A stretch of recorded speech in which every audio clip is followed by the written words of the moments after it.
Hey guys, how's it going? This is Jay once again.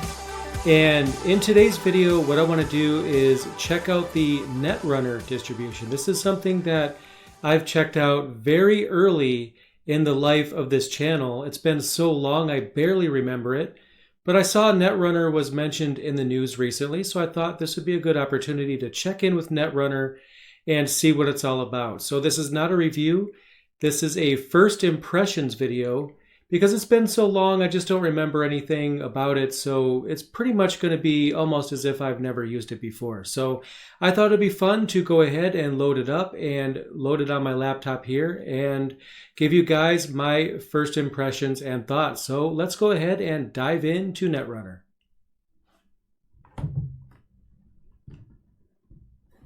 All right, so here it is in all of its glory. This is Netrunner. This is version 19.08. As of the time I'm recording this video, this is the latest version. So what I did here was I booted into the live media, which I flashed onto a flash drive. So let's go ahead and install it because I want to check out how this actually runs on actual hardware. So I'll just go ahead and open the installer right here.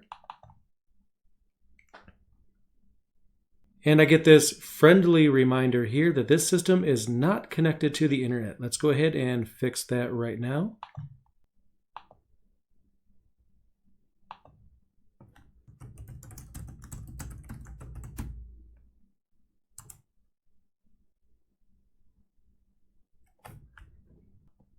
And it looks like I am connected, so I'll go ahead and continue.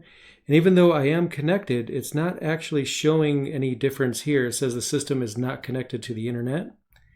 But as you can see right here, I actually am connected to my Wi-Fi hotspot. So that just doesn't refresh, but no big deal. I'll just go ahead and click next. And then I'll choose my time zone. So Detroit, close enough.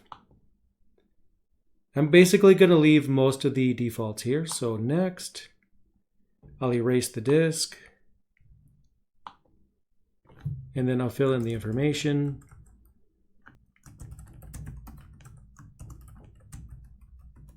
And let's go ahead and proceed and install.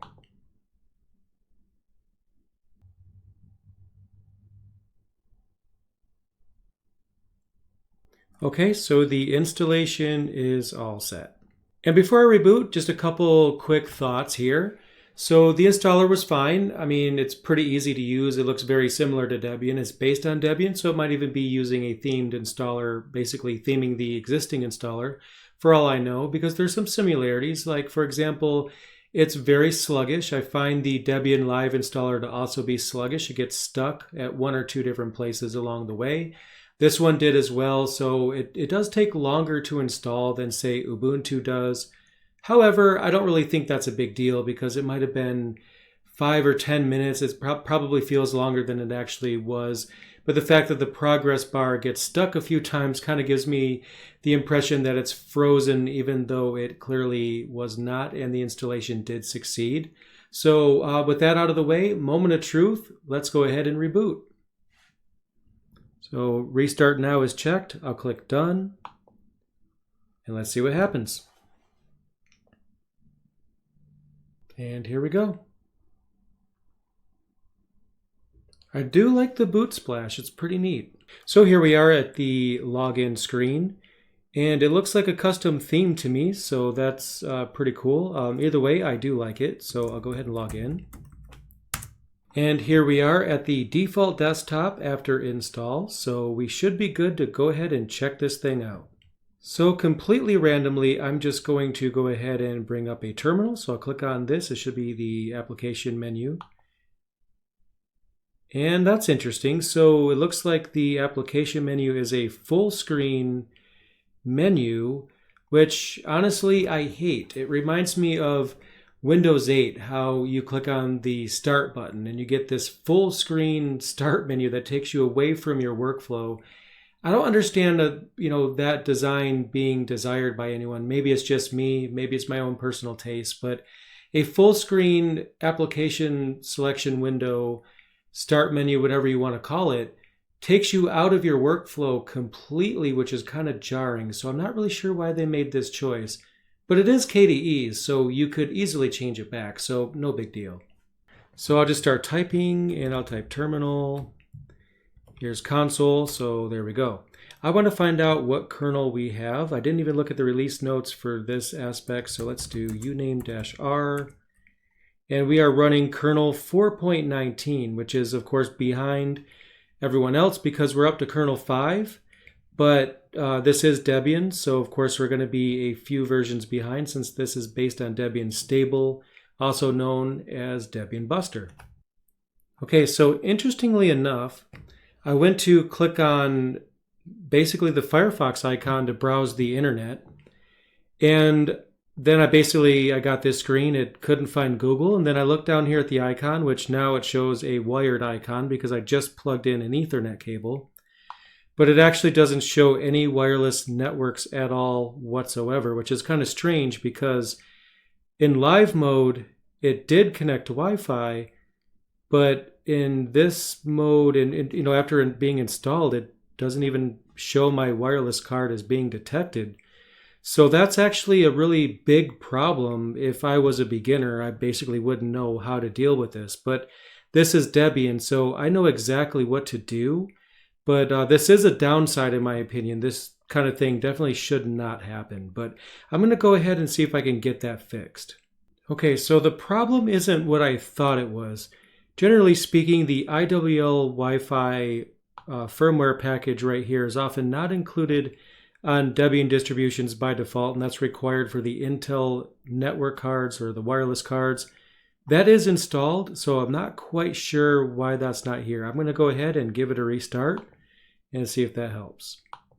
Okay, so I rebooted and I think it's working now. So it almost looks like it defaulted to turning on airplane mode for some reason. The keyboard shortcut didn't actually toggle this, but I clicked over here and it came back. So I'm not sure why it actually defaulted to airplane mode being turned on, but whatever, it works now. So let's go ahead and continue along. Okay, so with that wireless fiasco out of the way, one of the things I wanted to look at is why Netrunner. We have Kubuntu, we have Debian proper, which has a KDE spin, and we also have KDE Neon. So there's a lot of distributions out there that offer KDE as a desktop environment with the apt-get package suite. So what is it that actually sets this one apart from the others? So one of the things I did here was I just brought up the release notes. Actually, this is the introduction from the Netrunner page. And on here, it gives you some of the things that it configures out of the box that sets it apart from other distributions. So first of all, it's using simple menu and dash instead of kickoff. Kickoff is the application launcher, the default application launcher in KDE Plasma. So if I click here on the start button, we get this horrible full screen application launcher, which is, again, not for me. But, maybe you like it, so maybe I shouldn't judge it. But again, I just don't really see the point of taking someone out of their workflow completely when they click to launch another application. But we should be able to customize this, so I'll go ahead and right-click on it. And let's configure it, see what options we get. So we could customize the icon and a couple of other things, but nothing too major here. But I did notice another option is alternatives. So what does that do? So this is application dashboard. Let's try the application launcher. And I'll switch it. That's pretty slick. It was able to switch that one application launcher icon. I didn't actually have to delete it and then manually re-add it, which is actually pretty awesome. So now when I click on it, it actually looks like something that I would want to use. It's a lot more basic, and an application launcher, it doesn't need to be all fancy. Basic is fine. So there's all kinds of different things here. So what other alternatives do we have? We also have application menu. We switch to that. So this is more akin to classic Windows and actually probably even current Windows. So this is even more simplified. So you do get some choices as far as how you want your application menu to be displayed. So let's take a look at some of the applications. So we have games, Burger Space, Chess, Frozen Bubble, great choice. Probably my favorite Linux game of all time. Really awesome game. K Breakout, I like that game as well. Okay, Snake Duel is fun, and Steam. Let's check out Steam. And it's really nice to see that Steam is pre-installed. That's going to help a lot of people because if you play games, you probably want Steam. I know I do. So if they've pre-configured Steam, that's actually pretty awesome. Go ahead and give that a minute to load. And here we have Steam. So it is up and running. So I'm going to go ahead and log in. Let's just see what happens. So Final Fantasy VI, let's go ahead and get that installed. Definitely my favorite game of all time. It works on pretty much any computer because the system requirements are very low. So it's probably one of the first ones I test just to make sure Steam works at all. So let's go ahead and play it.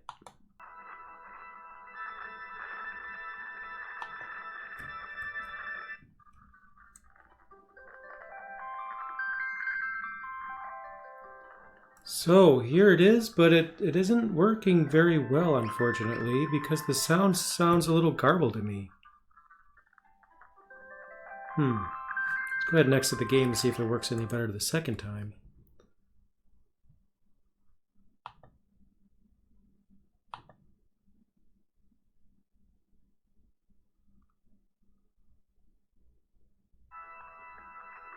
And pretty much the same problem.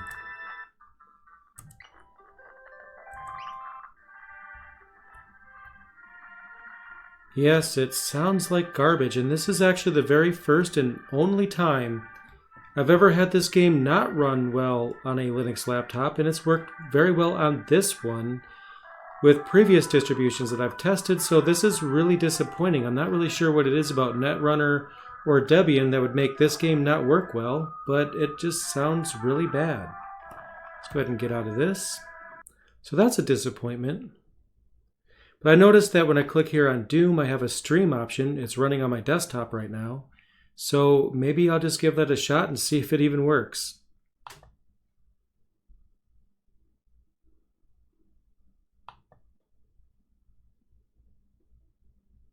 See if it'll work via streaming mode. Here it goes.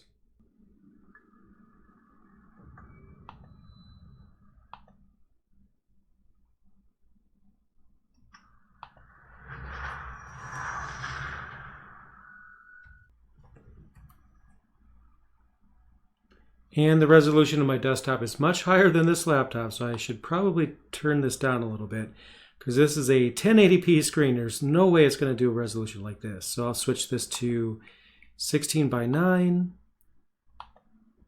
and then our usual 1080p resolution. See what happens. Okay, maybe that'll work better. And it crashed. Wow.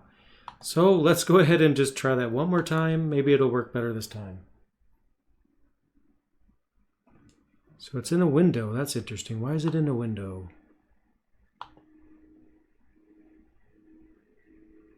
And it crashed again. So not really sure why that's the case, guys, but I guess it was worth a shot. And the game was still running on my desktop. It was actually running just fine. So it looks like something in the streaming client failed on the laptop. The desktop is perfectly fine. So Steam isn't winning any awards for me in this release, which is very disappointing. And I'm not really sure why I'm having such a bad experience, but that might be something that I would want to look into if I was going to use this distribution for long-term use. So let's go ahead and just close out of this. And I got a little sidetracked. We were going through some of these features. And, you know, without going into too much detail, there's just a lot of customizations here that they're doing to make KDE Plasma have a better user experience. But Plasma already has a great user experience. But any additional tweaks that they can do just improves the experience that much more. Now, noteworthy here is that Firefox Quantum is pre-installed. And that's great because Debian Stable comes with the long-term supported Firefox ESR release, which I don't personally like. Firefox Quantum is a great choice, so I'm glad that they do that. So speaking of applications, let's get back to that. We were up here at games, so we had a bad experience with Steam, unfortunately. Didn't work very well. So for graphics, we do have GIMP. It looks like we have a full suite of graphics applications here. Inkscape, GwenView, you name it. For internet, I just mentioned Firefox. So they do have ESR listed here, but then here they mention Firefox Quantum. So if I click on this icon, which version am I going to get? Let's see. And it is Firefox Quantum. So that's interesting that they call it ESR in the menu, but we actually get Quantum. So I'm not really sure why that is. We have Skype for some reason. One thing I could say though is even though these applications are really awesome, I didn't ask for any of these, so it would have been great to have a more minimal installation option if I didn't like them. Like for example, not a fan of Microsoft, so I'd prefer not to have Microsoft software on my Linux distribution. But if you're a Skype user though, you probably would like this very much, but it would be awesome if this was more of an option. But you know what? For some of you, I guess Skype would be a great thing to have on there. That'd be just one less thing you'd have to install. For multimedia, we have Handbrake, for example, which is used for ripping DVDs. I mean, if you're going to rip DVDs, that's great. Again, it would be nice to have an option because not everyone is going to use that. We have G Music Browser, which is a GNOME-based music software, which GNOME software on a KDE Plasma distribution. Seems kind of strange to me, but it is a good application, so that could be very beneficial. Kdenlive, I really like that. That's actually what I use to edit all of my videos. In case you were wondering, so Kdenlive definitely gets a thumbs up for me because this is something that I would install if it wasn't installed by default. But it's still a curious addition because not everybody is going to be wanting to do video editing, so it just kind of seems like a lot of these applications waste space because there's just a lot of things here that they're just making assumptions. But I guess maybe they're trying to have a full suite of applications here. So for Office, LibreOffice is great. That's something that I prefer to have, and I think most people do. An Office suite is kind of expected at this point. And it's what I use to write all of my books. So you know what? Another thumbs up for me on that. And pretty much every distribution includes that by default. So that gets a pass. And then we have our standard system tools, console, KSysGuard. We have Synaptic, which is a good package manager. Probably would have preferred to see the default package manager for Plasma. That's kind of interesting. So let's see what Update Manager looks like. Of course, I just installed it, so it's up to date. So maybe it installed the updates while I was installing the distribution itself. But this is, let's see what this is. So this is Mint Update. So they're using the Linux Mint Update application. And not only are they using the Mint Update application, they have an error. Kind of makes this release look like an amateur effort to me if there's such a glaring error that's here. And they're using Mint Update is kind of strange considering that KDE Plasma actually has their own tool for installing updates and applications. So it seems kind of strange that they're avoiding the blessed KDE Plasma applications for this purpose and going in a completely different direction and then managing to miss a dependency on top of that. But if I had some updates, then I would be able to see exactly how this works, but I don't. But you know what? Let's go ahead and just click on refresh and just make sure that there's no updates. So I'll do that.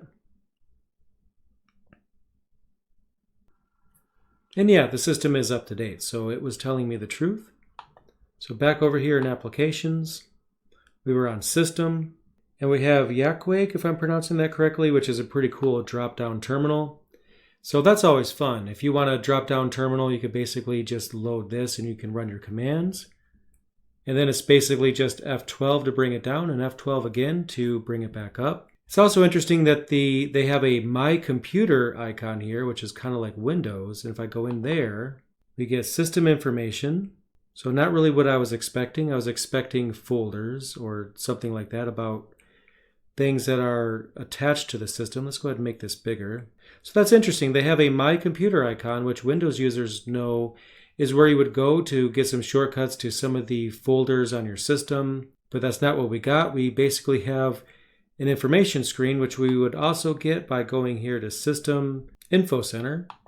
They have this My Computer icon, which gives you some information about your machine, but pre-installed is K Info Center, which is better than this by far because you get a lot more information about your system here than you could get here. So this My Computer icon just kind of seems like a missed opportunity for something great because we already have that purpose served by this right here.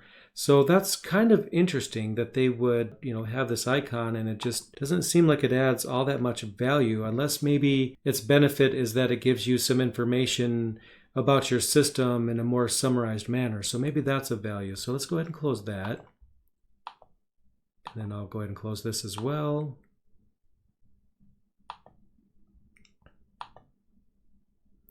And you know what? There's this README icon. I think everybody pretty much avoids those, including me. But let's just go ahead and open it up. And so it's a web link, and you get some tips. So the live mode username and password is useful, I'm assuming, if your screen gets locked or something like that. So these tips are actually pretty useful. So I think that's pretty neat to include this. There's a video there. Not a lot of information here, but they could probably add a lot more information than this section here would be a lot more useful. So it's good to have, and you know what, probably be a good thing for more distributions to do this. But again, they really should probably add more information here because it just kind of seems incomplete to me. But let's go ahead and close that.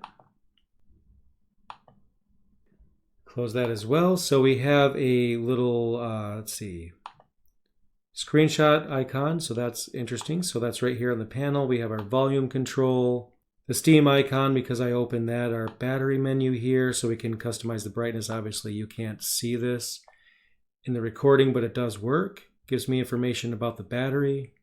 And then we have our networking icon here. That's very useful to have as well. Here's how we customize our widgets.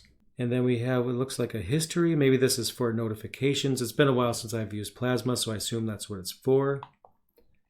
And another thing that I noticed, let's go ahead and open up a file manager. So a couple of things. One, I'll go ahead and close it. I think the effect when you open an application is pretty neat, how it actually shows a glowing circular highlight there. And we have really big icons here. We can, of course, change those and make them smaller. So a pretty interesting design with Dolphin. They just have like this they have two panels on the left and right side that make it really hard to see the contents. By default, it looks like this, so I guess it's not all that bad.